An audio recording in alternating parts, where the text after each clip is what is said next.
Hi. Okay, so welcome to the Women Community Network. Thank you so much. A very big thank you to everyone that is joining. Thank you for taking out of your busy schedule to join us. And yes, my name is Esther, and I'm from Bow Business. It's a pleasure to have two amazing women thriving in their industry join us today. Thank you so much for this time. So before I proceed, I would love them to also introduce themselves. So I'm going to call you and then you introduce yourself to us. Adela, please, you have the floor. Hi, Esther. How are you? I'm Um, fine. Thank you for the opportunity once again. Can you hear me? Am I audible? Yes, yes, yes. Okay. My name is Adeola Elizabeth Lilaboye. I'm a FIFA Okay. line. I live all around the world. All right. It's so nice to meet you, Adela. Can you hear me clearly, please? Yes, yes, very well. All right. It's so nice to meet you. Once again, thank you so much for joining us. All right, Kala, let's have you.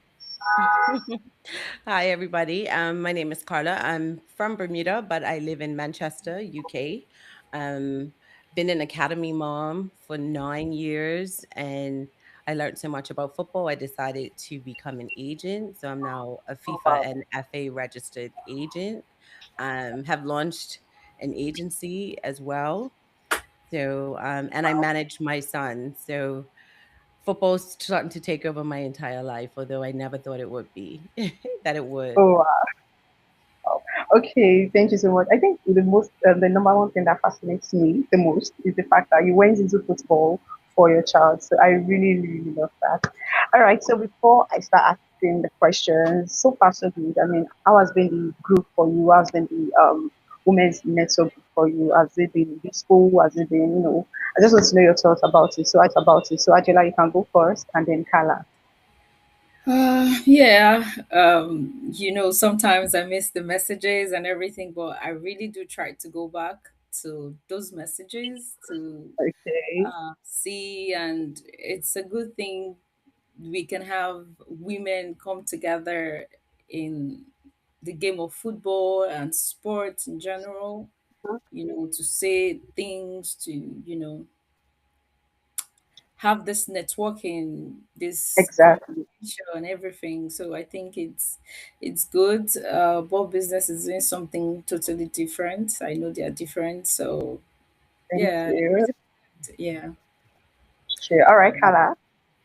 For me, I echo everything that Adiola has just said, but I do hope that we can talk more um, in the group, because I think that because we're from different places, there's so much that we could learn from each other, and as well Yes. to network with each other, because in the other agents group where it's predominantly men, they talk and engage a lot, not as much as we do as women. And I think that we um, could really, women are powerful, right? But we're also a Yes. minority in this industry, which is why I think it is important that we stick together and we network with each other. So I would like to see more of us engaging with each other more.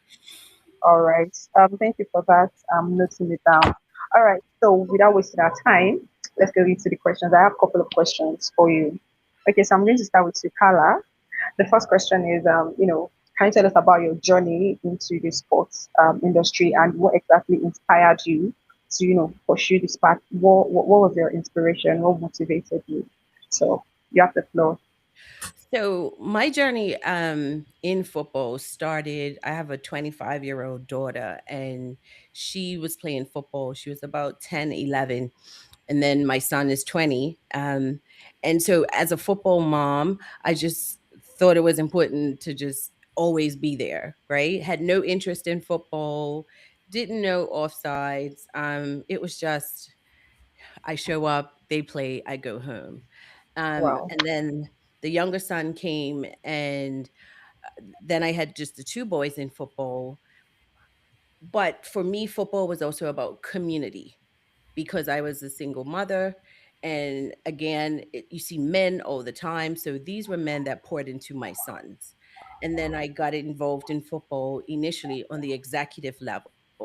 So I was the assistant secretary of my club at the time so that I learned more about the game. When I moved over here to the UK and the boys were scouted, and I realized, okay, this can't just be about just being a football mom. I have to learn, like really learn how it works. And so now, 9 years on, and having to have navigated this journey, I decided 2 years ago, and I have a thing: if I say something, I have to do it. And last Mhm. November in 2025, I said, I was speaking at a women's conference and they asked me, what's my next step? And I said, I think I want to become a football agent. And when I said it, I was like, okay, now you got to do it. Um, and studying for the exam, I enjoyed it. It was a lot of work, but I enjoyed it. And people always assume I want to be because now my son, my youngest son, he's a scholar. And everyone's like, oh, you want to be his agent? And I'm like, no.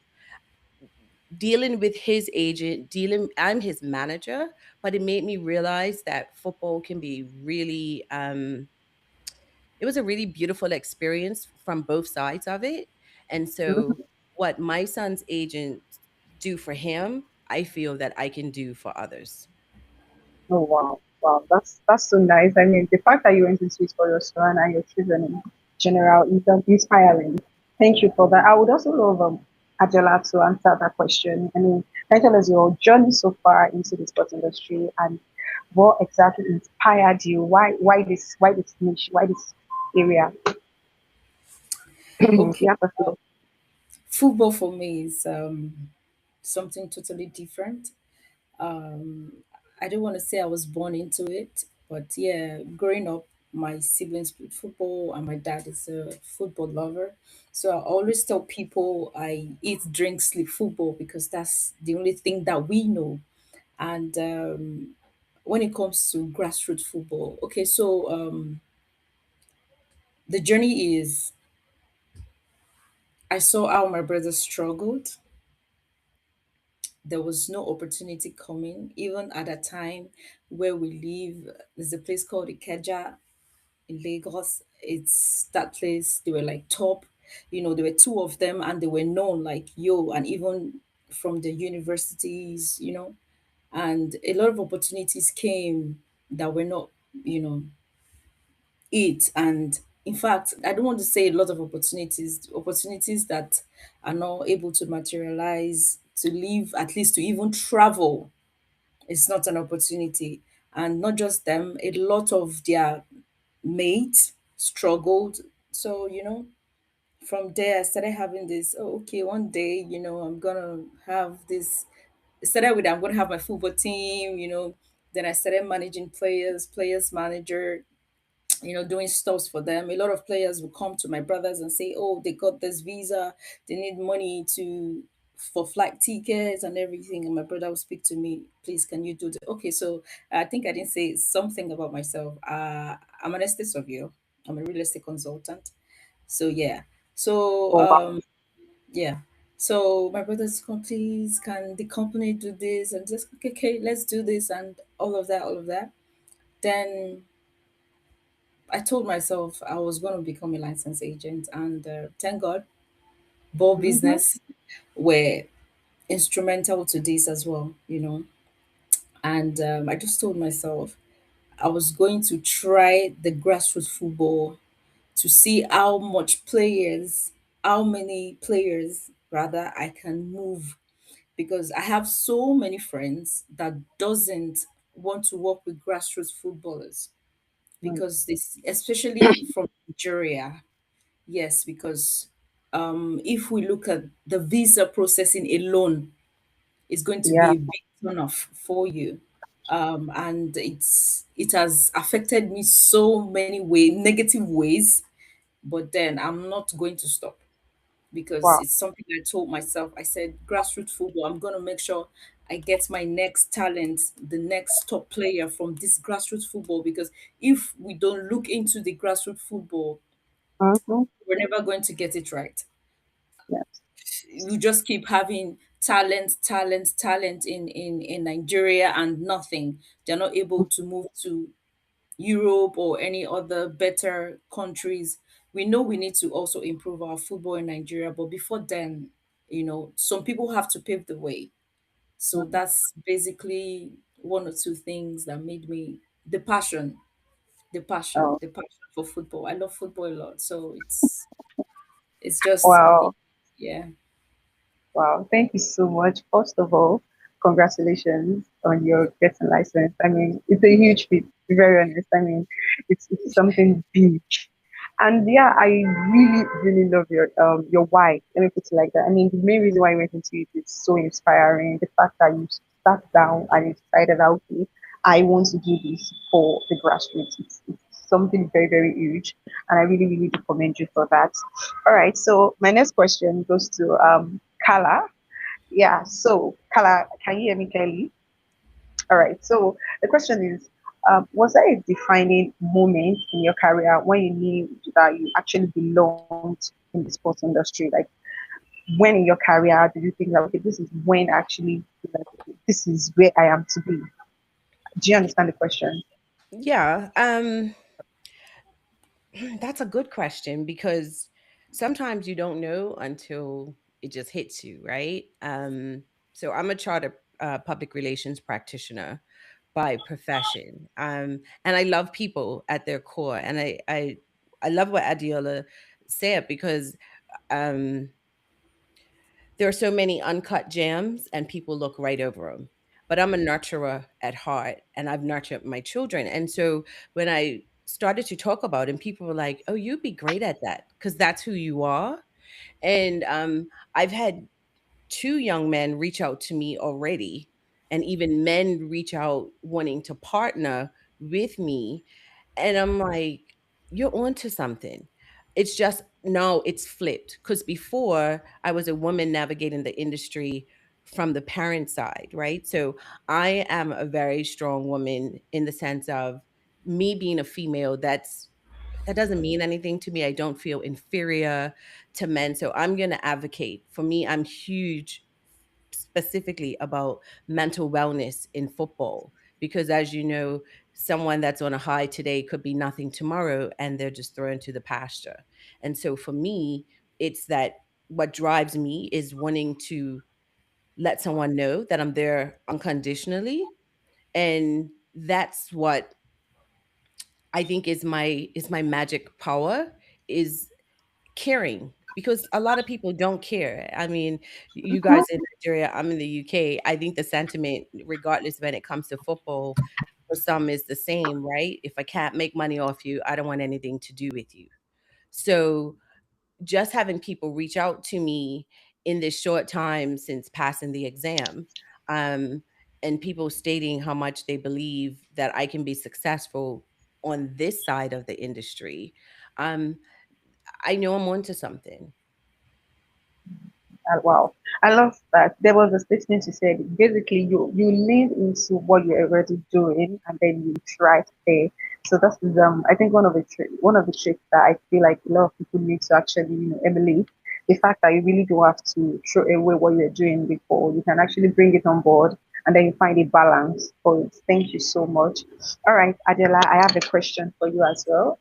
Okay, my question for you is, what were some of the biggest barriers that you faced as a woman in sports? I mean, you've been in this niche for a very long time. So, what were the biggest barriers that you faced, and how were you able to overcome them? Um. Okay. So Wow, that was a lot.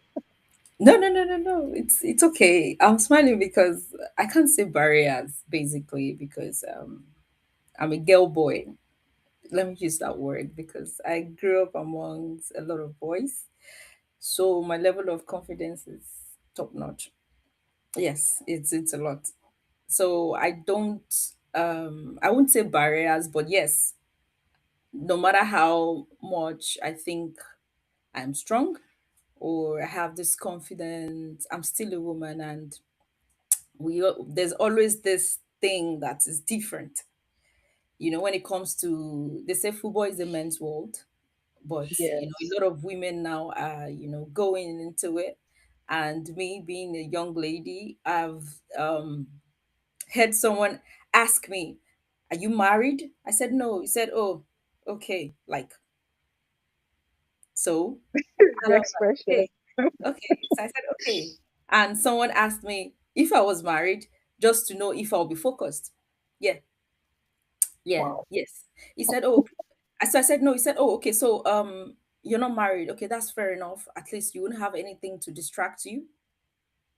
Yeah. Wow. So yes. So, but then nobody's gonna ask a man if he was married, if he wasn't married, So I don't see any barriers. I've never experienced any,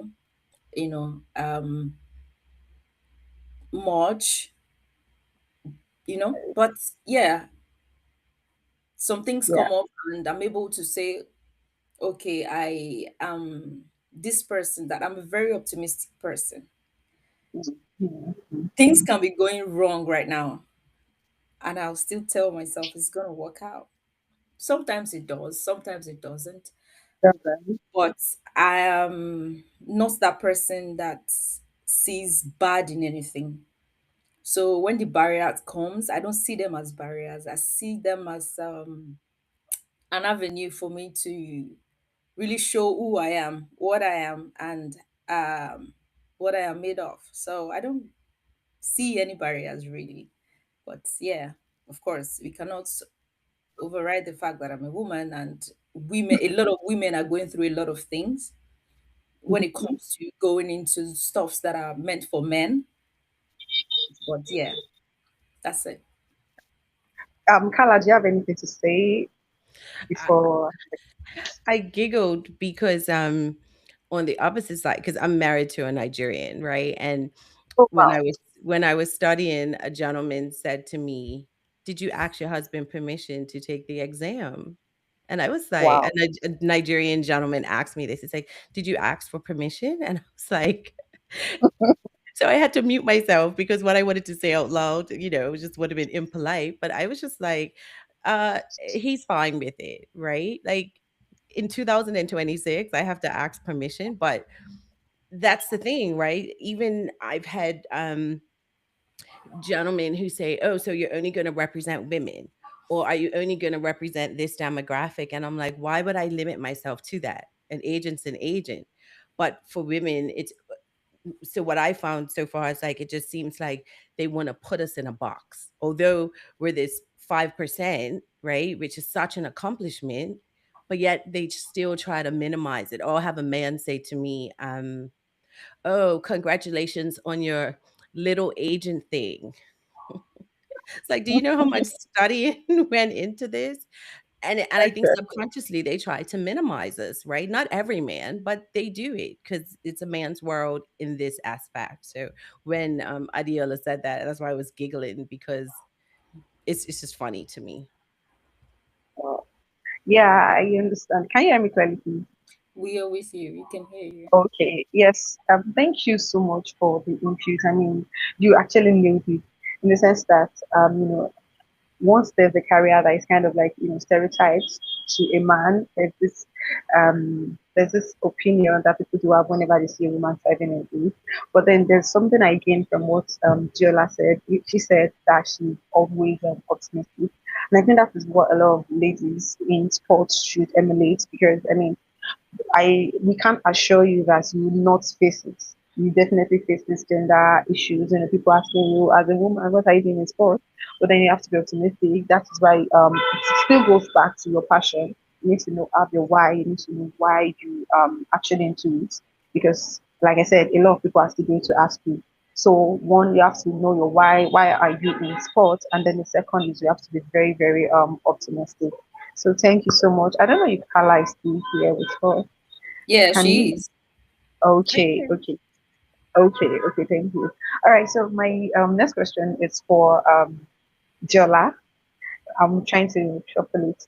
Okay, so it's kind of related to the previous question, but you don't really have to go much into it. So, I mean, you've experienced gender, stereotypes and bias. How did you respond? Were you kind of annoyed? Were you, what did you respond with? How did you how did you respond? And what did you learn from that particular experience? I don't know if you understand me. Yes, I do. I think I've already answered that from the previous, but then let me just say one or two things. Again, I I'm not that person that reacts easily to things. Of course, I've experienced one or two things, but I really don't see it as anything.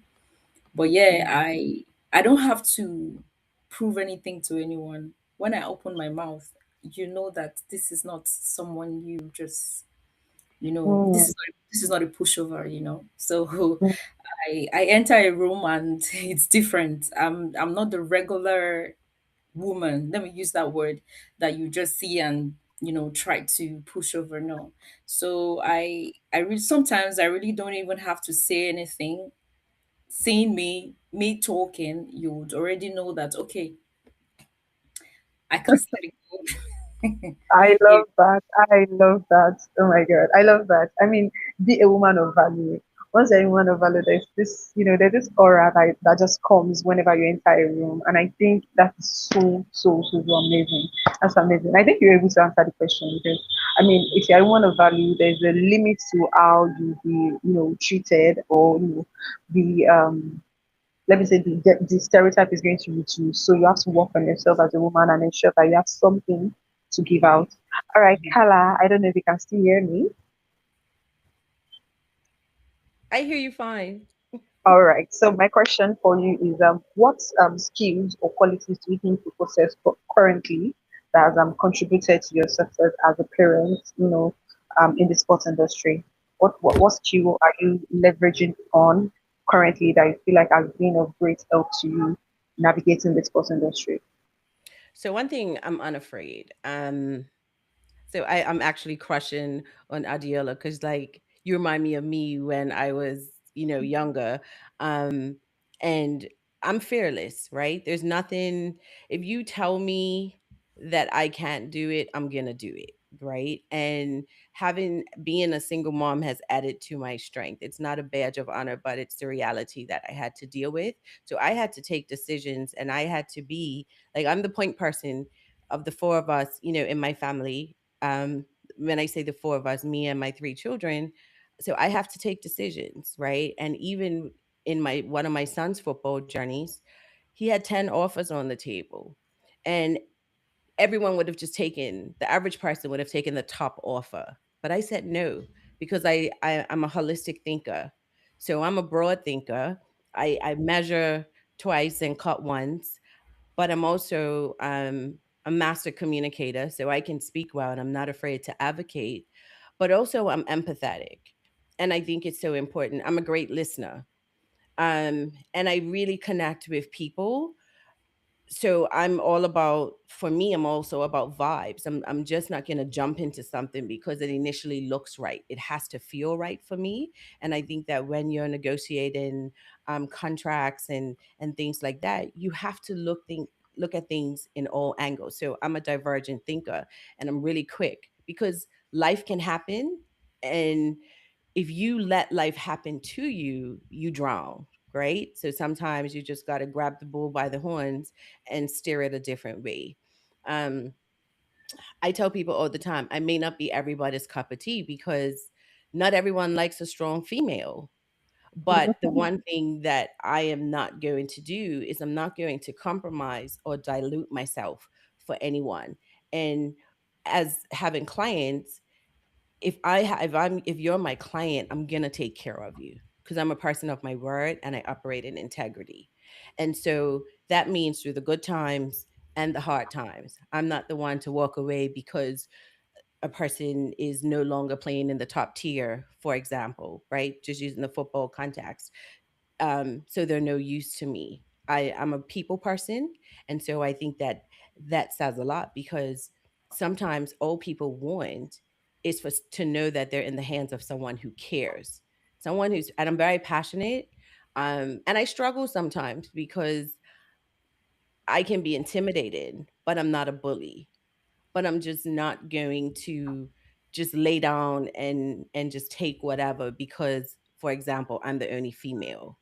So um I think that's what I bring. And of course, like I said, like, and I tell people all the time, I'm very intelligent.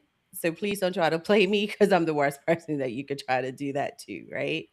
Um, but generally, it's my heart. I just connect with people, but I also don't connect with them either. So that's the thing. If I like you, I got you, but I'm not afraid to say, I'm sorry, this isn't a match. I'll see you later.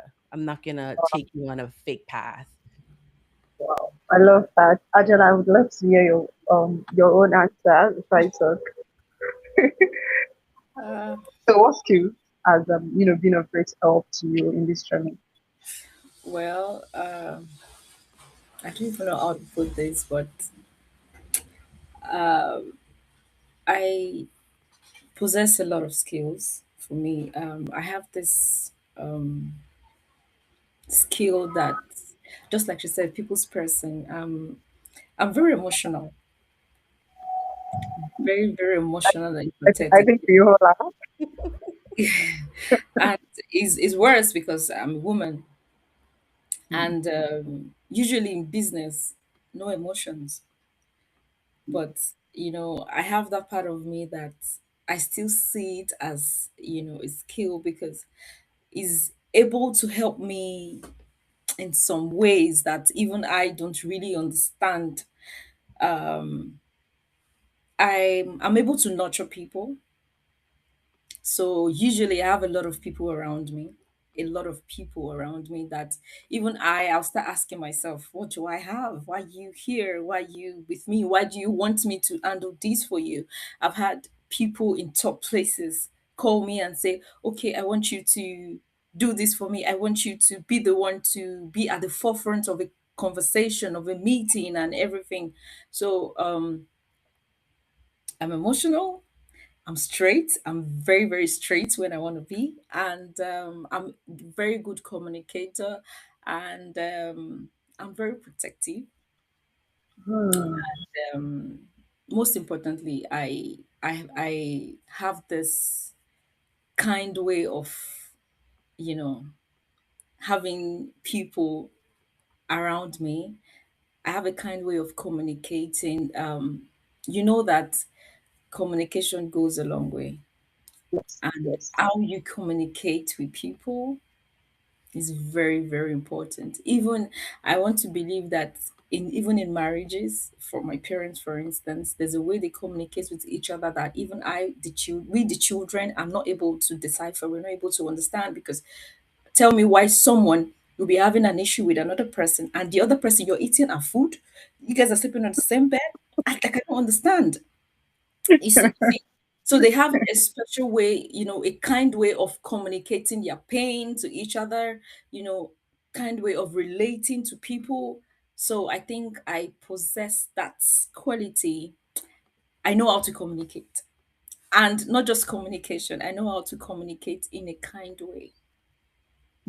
I love that. I think there's you guys spoke on two things I think is very common. Number one, you're a people person. I mean, you love people, and for the two of you to say it at the same time, I think that's one skill that any woman in sports should have. And as a woman, not naturally, you're an emotional being. So, but then you don't have to be too emotional, like you said. So there's a way you can actually balance it, so you not just be treated anyhow. And then the second thing you mentioned was communication. You said you know how to communicate. So basically, communication is actually, when they said that, they were not just saying it because they wanted to say it. Communication is actually, it clears up a lot of misunderstandings, and then it allows a flow of conversation. So I think those two skills are very, very important as for any woman going into sports or currently in sports. You have to be someone that loves people because you'll be dealing with different categories of people, and then you have to know how to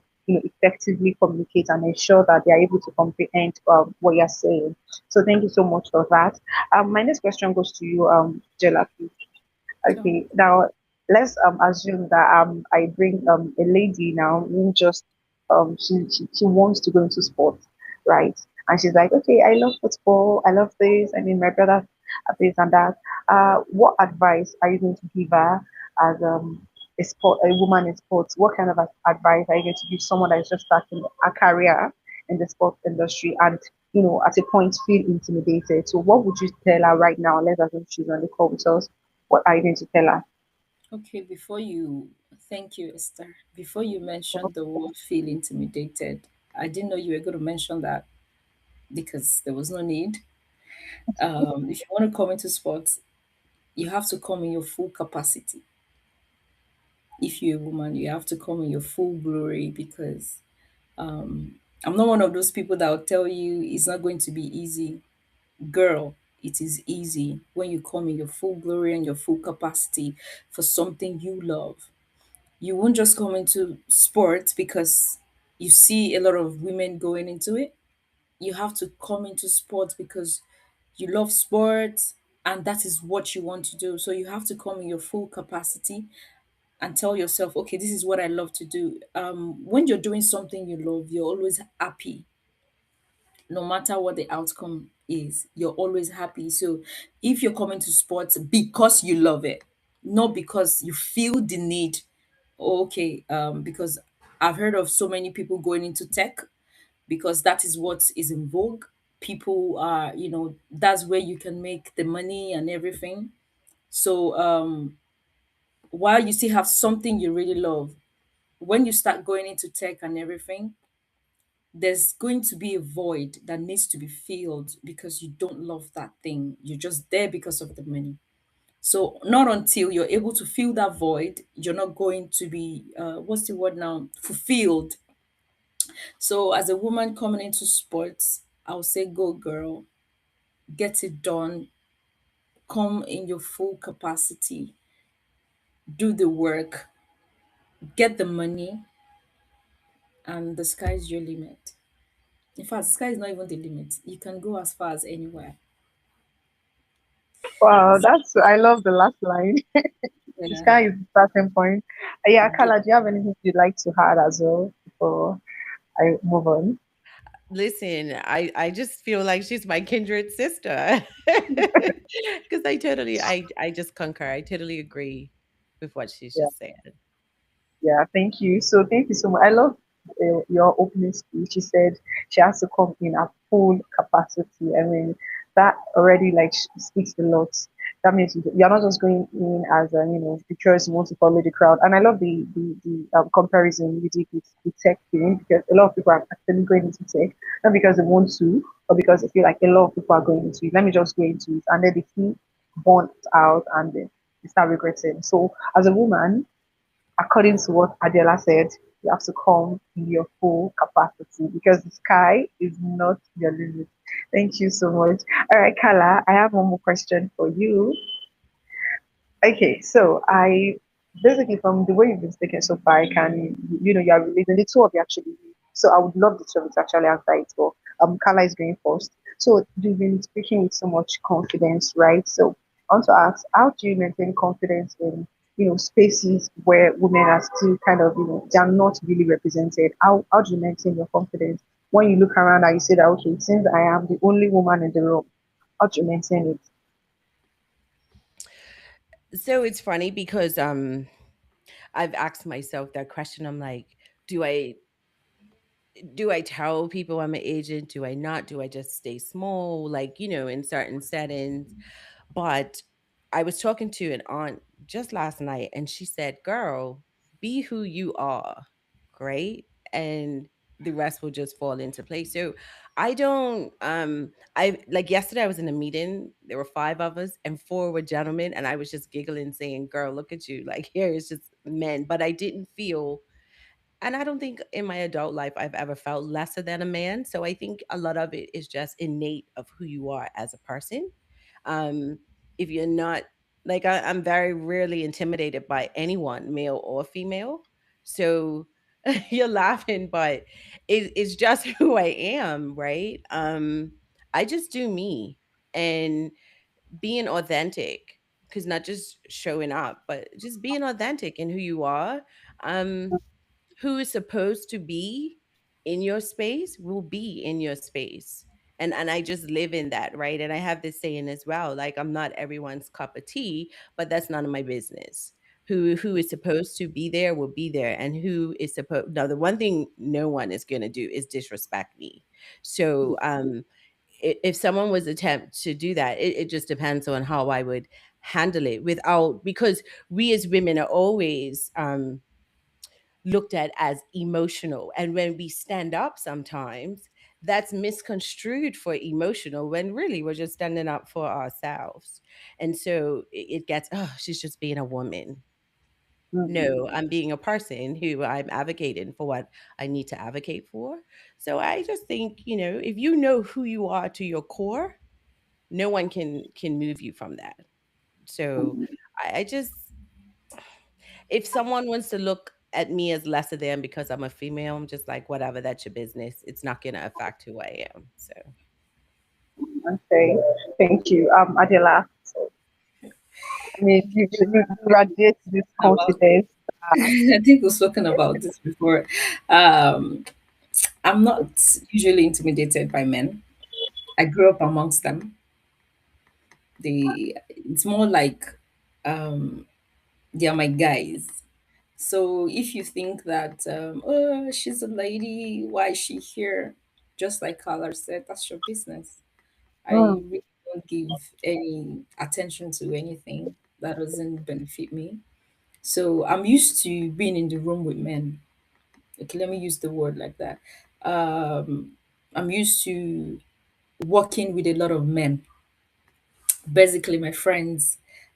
I think I have just few female friends. All my friends are male.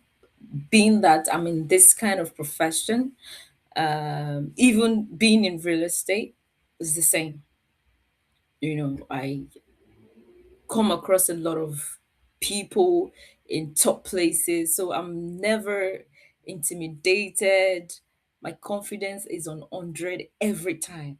I don't, even when I feel I'm always standing tall, we give it our best. I always go in anywhere in my full capacity. Trust me, that word is something I work with a lot. I go anywhere with it. I don't play. So okay, my dad was 6 feet 3 because it's late now. So for you to see work with someone like that, and maybe part of it is my dad was a policeman, my mom was a custom officer. So it's it's you don't have anything to intimidate me with. Trust me. yeah, actually. Yeah.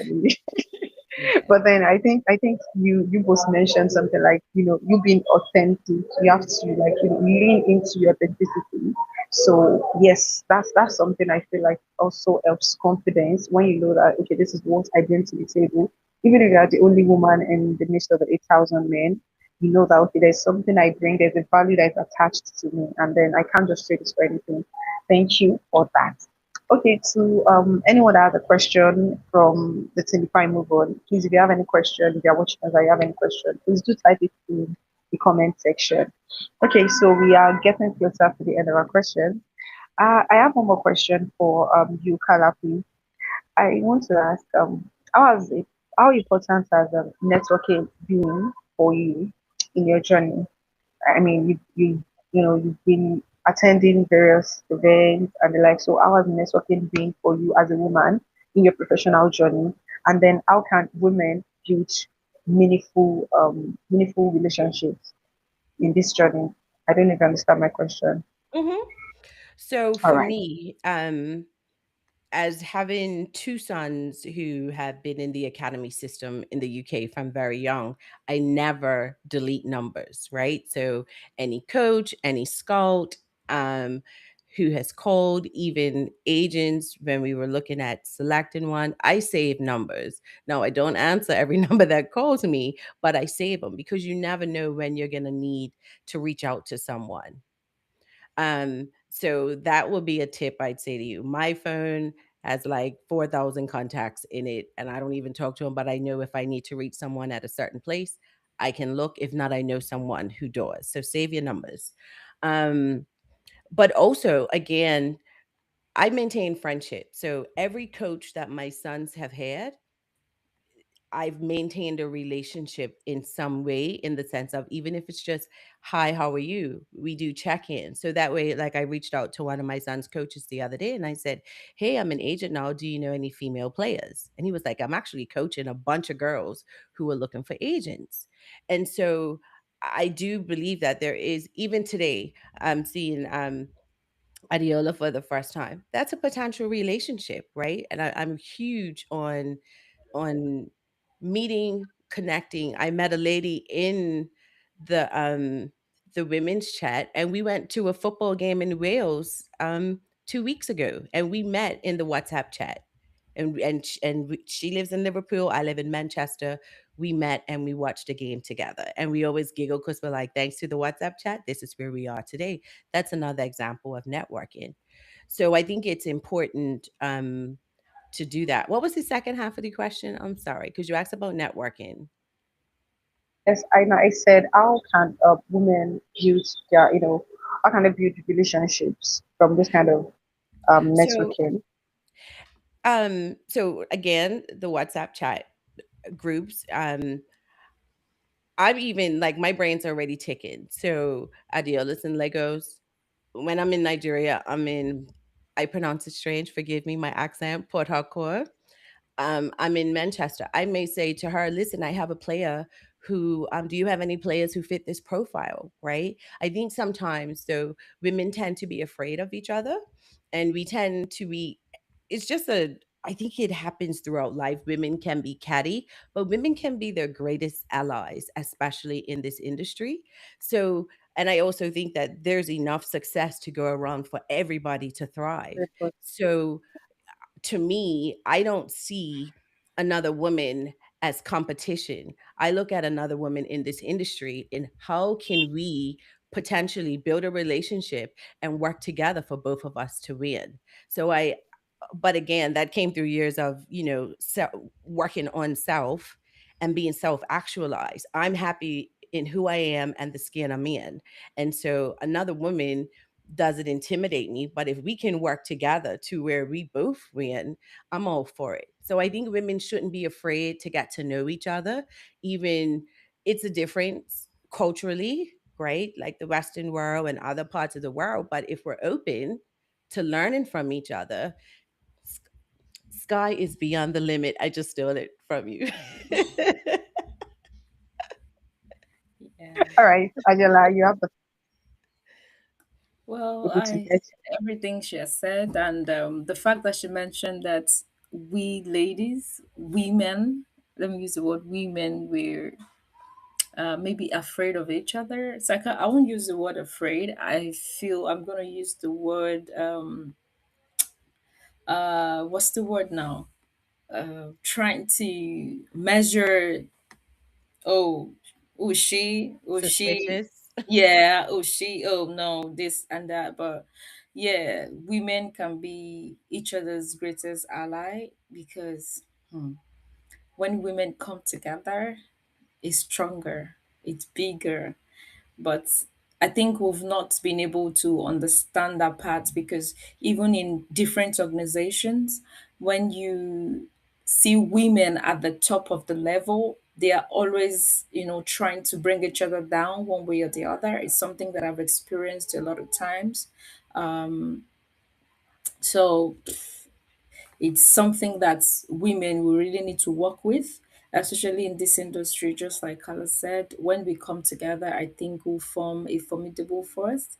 And Carla, yeah, like I said, I live all around the world. I could be in Spain today, and the next day I could be in Nigeria. So eat me up when you are in Nigeria, or maybe you're anywhere because you guys are no longer in Shanghai. So if you're around Oh, anywhere, I have 2 passports, I could travel anywhere, so and yeah, that's the thing, right? Even I've challenged myself, I wanna learn French, right? So I've given myself a challenge I've given myself 18 months to become fluent in French because I want to work on the continent, right? And so I know French is a very good language for that. So I'll meet you in Europe. I listen, have 2 passports, we'll fly. no So if you say problem. I'm gonna be in Germany and if I Yeah. can make it, I'll meet you in Germany. So, No hey. problem. That's fine. Wow, I love the way you guys are connecting. You guys left me out of the conversation. Don't worry. When I'm in Nigeria, we'll see No soon. I problem. believe. I believe so. I Yes, believe we'll see soon. yes. All right. So I think from what you said, Carla mentioned do not delete numbers, and I think a lot of people make that mistake. I mean, you meet at an event, you meet in a group, chat once, and then you delete the number because you assume that there is nothing that is going to postpone from your conversation. But then Kala made mention of something. She even said there was one of our son's agents that she kept the number. Imagine the years ago. So, as a woman that you want to thrive in the sports industry, you have to ensure that you don't just discard people. You don't just assume that they are not going to be useful for you. And then Adela mentioned that you have to also be intentional about people. You have to, like, you don't have to see them as competition per se. I mean, you can come together and create something so beautiful and so amazing that the world will actually be wowed. Not that every woman you see is someone that you have to go against. You can both thrive. I mean, there is enough room to thrive. And then, so a very last question, I would love each of you to talk as well. Angela can go first, and then Kala, and then I round up. Okay, so Adela, what changes have you seen in the sports industry regarding opportunities for women? And do you think there's still more to improve on? I mean, so far so good. What do you think has been put in place to, help women feel seen and then, assist them? Or what do you think still needs to be improved on? Do you understand my question? Yes, I do. All right. Yeah. At least we see a female coach coaching a top team. I think that happened in Germany. So that's a big feat. Usually, and now I think FIFA made a rule for all the female clubs. They need to have at least one female assistant coach. I think so. It's something that's we're going somewhere with that. And as Carla said, 5% of women in the sports agents. This is just the beginning, and there's a lot that needs to be done. Women need to be sensitized about this is not a man's world. And don't get me wrong, I'm not a feminine person, no. No. I'm just saying that women need to come out more when it comes to sports in general, not just football, to, take up positions. Okay, so now I think now I've met a couple of women in Nigeria that owns football teams. Yes. Some of them just say, okay, since I'm not going to be here and um, my husband, I love football, but I want to make my husband the face of the football team. And that's no problem. That's good. But, they're there, and there's a Nigerian footballer that the wife is the CEO of the football team, Moses Simon, and she's all out there, doing stuff and everything. So I think we women need to come together. We still go back to that, come together to work together to make sure that you know we try to equal the numbers of men in this industry, or at least get to a point where they will say yes, there's a substantial number of women in sports, not just in football, again, in sports in general. Yeah, because I met a lady, she's just coming up. She said, oh, she wants to go into sport law, but she just wants to focus on football. I said, no. I said, when you focus on sport law, you're not just going to be going into football alone. You're going to be going to sports in general. Then I asked her, what about Formula One? You don't think that is something? You don't think golf is something? I said, because we're so used to football, everybody thinks yes, that's the beginning and that's the end. So but yeah, football is the main thing that we are talking about now, that we are into now. So I'll really say a lot needs to be done. Women, a lot of women need to go into this, because women, we're very compassionate, and so many things that some players, especially female players now, they see. I'm actually working on a project, but hopefully I'm able to do it. So many female players are not going to be able to relate with their male managers the way they will relate with me. Okay, so I have a friend that have couple of female players in top clubs, but one of them just left my house some few days ago. And we got talking. She told me about herself. She told me everything, like, oh, finally she can get some things off her chest, she can say this and that. And she called her friends, we spoke. They're able to say a lot of things, but to their male managers, they're not. able to, I'm not saying men are not compassionate. No, don't get me wrong. They're super compassionate. I've met a lot of them that are compassionate male managers that are super compassionate, always checking on their female players, always making sure that they're okay. Oh, how are you doing? Do you have cramps? You know, all those type of conversations, but there's really a limit to it. There's no how, there's a difference, there's a very big difference between a male manager managing a female player and a female manager managing a female player. It's There's nothing you can do about it. So, so we really need to come into this sport. And the female football is getting there, is the new oil, is getting there step by step. We would get there. Though I work with a lot of male players just because of where I'm coming from, the grassroots. But right now, I am working with some people to see how we can have one of the biggest female scouting program in Africa. I don't want to say Nigeria because I don't want it to be limited. Of course, Nigeria is we have pool of female footballers in Nigeria, but and even male. But then I want to be able to extend it to other African countries so that we're able to balance everything. So that's it. Nothing more. Okay, thank you, Kala. Um, can't add much more to that besides, I don't know. I'm stuttering. I'm hesitating because I just wonder if there'll ever be a time when we will be seen as equals in this industry, as far as, and I'm talking about players. Mhm.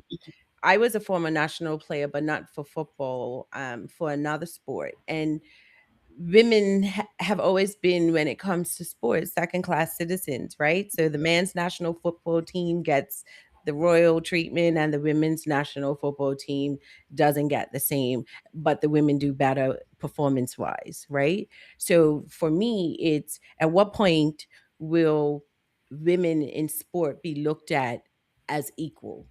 I went to a city game and I am so fascinated by Bunny Shaw.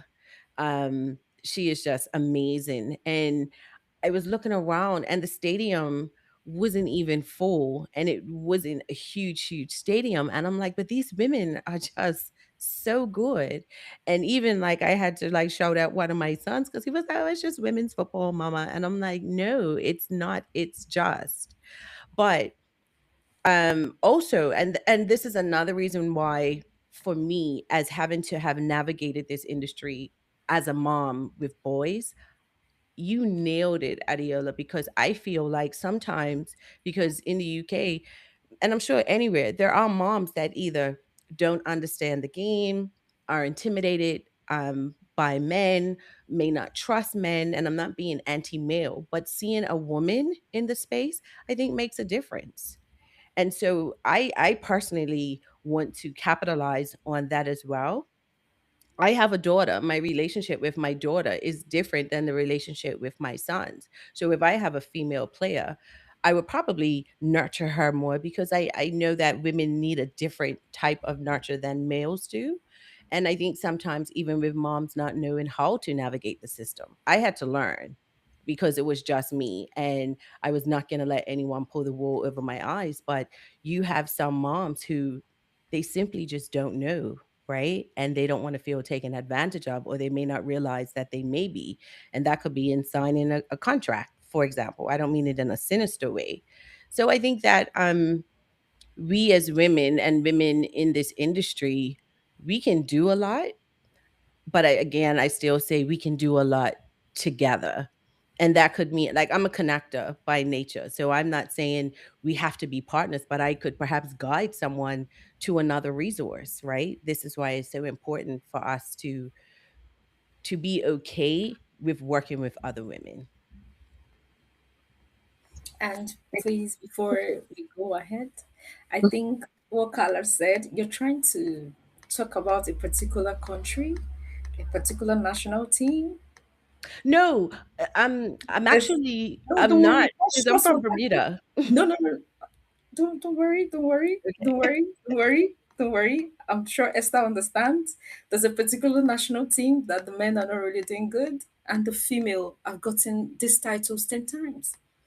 But yeah, when it comes to funding, I've tried to do something with that particular country, the female part. I've gone into their marketing and I'm like, okay, let me get sponsors for the female team and everything. And somehow, someone, they said, okay, you cannot just sponsor the female players, you have to sponsor the entire. I'm like, what if I want to get sponsors from a female product, for instance? But it was tiring, so I had to just let it go. So I understand what you're saying. It's crazy. And even when it comes to salary, it's Mhm. devastating how much the female earns.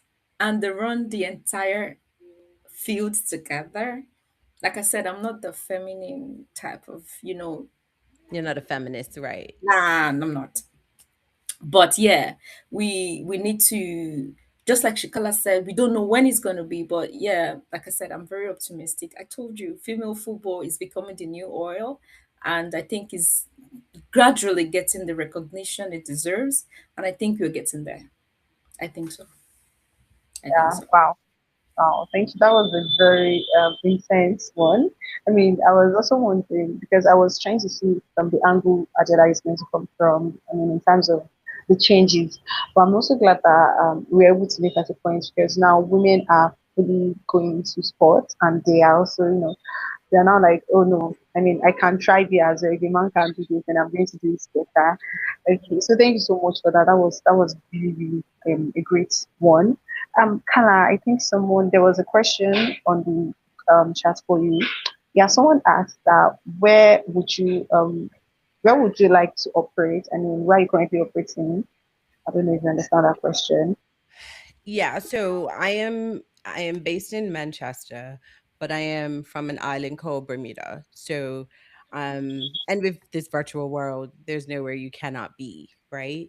Like I said, Mhm. I want to learn French. My partner, my business partner, he's actually Gambian, but he lives in Denmark. So we're looking at in the in Gambia, but then I'm as a young man that I'm talking to right now, he's in Angola. So it seems it's interesting because growing up, I would have never thought that A, I'd be the agent, and B, that I'd even want to travel to the continent, right? But it's so much richness there in the sense of people. Living in the UK, it's quite not every day you see people that look like us, right? So the continent in my adult life is just heaven to me. But I don't have any limitations because, like I said, I can travel. So wherever I need to be, I also am Caribbean. My mom is from another island, and I have the ability to work there. So I don't have any limits. And again, I don't even have limitations on whether it's just females or males. Um, so I'm pretty open. I'm pretty open. Okay, I think that should answer the question. I really do not know who asked, but then that should suffice. And yes, that brings us to the end of our discussion. So it's a very, very interesting one. A very, very big appreciation to the two of you. Thank you so much for joining the call. You both had busy schedules and every other thing going on, but you still set aside the time to answer us. Thank you so much. And to everyone at present watching us right now, thank you, thank you, thank you so much. And if you are watching and you are not on the Women's Network community, you can, join us.